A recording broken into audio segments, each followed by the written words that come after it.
Yo, what's up guys? It's Reece Low and you're back with a brand new tutorial from myself.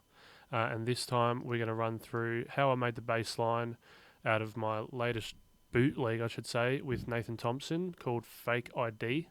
I'll let you have a quick listen to it so you can familiarise yourself with it. Yeah, here it is.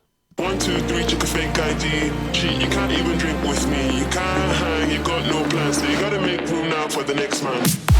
Gotta get that bar, gotta work real hard. Streets of your catwalk, make your body talk that talk. Yeah, so for those of you who don't know, that's my latest bootleg, which should be available soon for a free download if it isn't already. Okay, yeah, so let's run through what's in the bassline. So this one's a pretty basic one. Sometimes I split my bass lines into 3 bands or 3 channels. So usually I do a low channel, a mid channel, and a high channel for the bass line.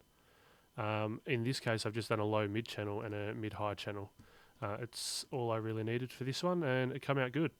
So in the low mid channel, we obviously have our low mids. I initially made this sound in silent with a saw wave and just cut it off, just a low pass.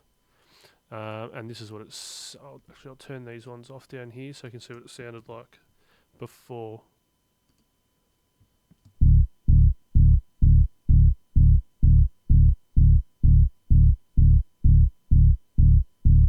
Yeah, so a nice fat low mid bass line right there.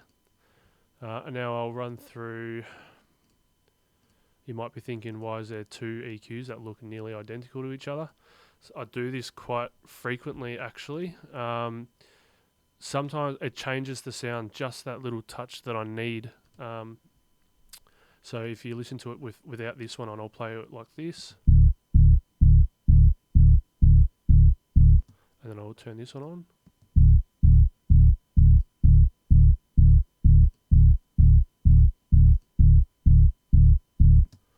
So you can, I don't know if you can hear it on your phone or your headphones, but it does make that little difference, and it's what I needed in this track. So in the first EQ, I generally always cut off around from 25 hertz up to about 30 hertz. Usually I just do a low pass over here and skim along until I think I've found the sweet spot.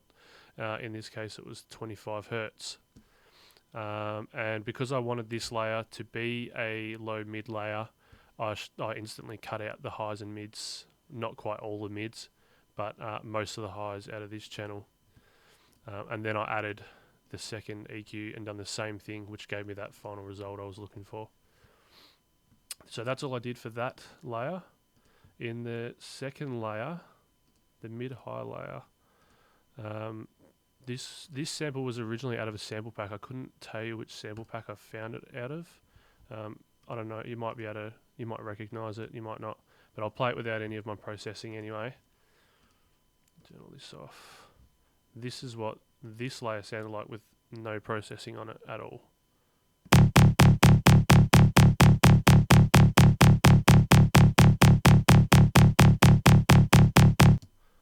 Yeah, so that one, it's a pretty harsh sound initially, but after the processing it comes out nice.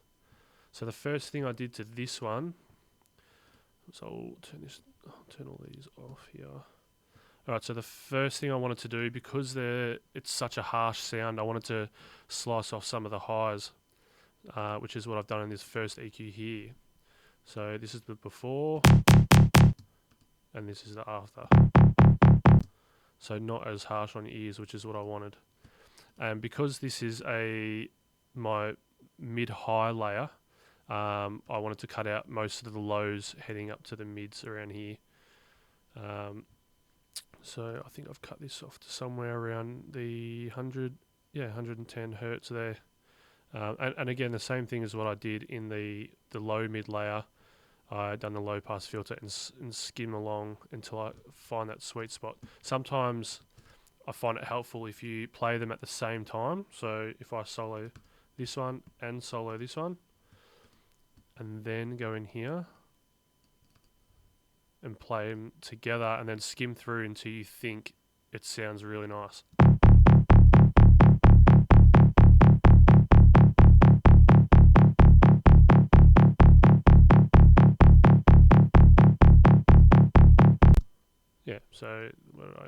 110. That's where I think the sweet spot was anyway. And then going from there, using this simple delay, I usually only use it on the high end of my bass lines to give a bit of spread or width. But in this case, it sounded nice with a little bit spreading the mid and the highs.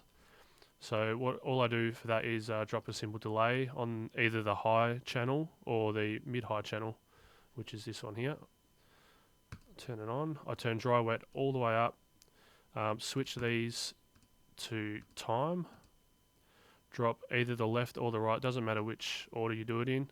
Drop one all the way down to 1 millisecond, and the other one to 50. Oh, in this case, I put it to 15, but it always changes. Sometimes if I set it to 15 in a different track, I don't like the sound of it. Sometimes I might put it to 12.7 or 10.3, but in this case it was 15. So I'll play it without this. Sorry, just solo that. And then with the simple delay on. And that just gives me that nice spread I'm looking for. From there, this is also really good to use on, sometimes I use it on hi-hats and other little perks and stuff, just to push them out to the side to leave more room in the center for other more important sounds.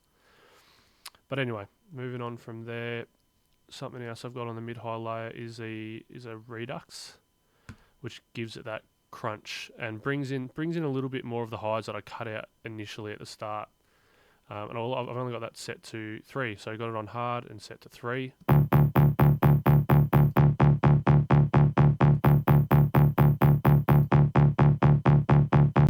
So that, just gives it that nice ring, nice texture. And then obviously, because I don't want this sound here hitting on every single kick, we obviously put a side chain on that. And then that's it there. And then I'll play them together. And then I'll play the whole track. Gotta get that bar, gotta work real hard. Streets to your catwalk, make your body talk that talk. Not to waste my time, if you see a broke man sign. If the man can't whine, you gotta get next in line. Thanks for watching, guys. I hope this helped you in some way or form, and I'll see you next time.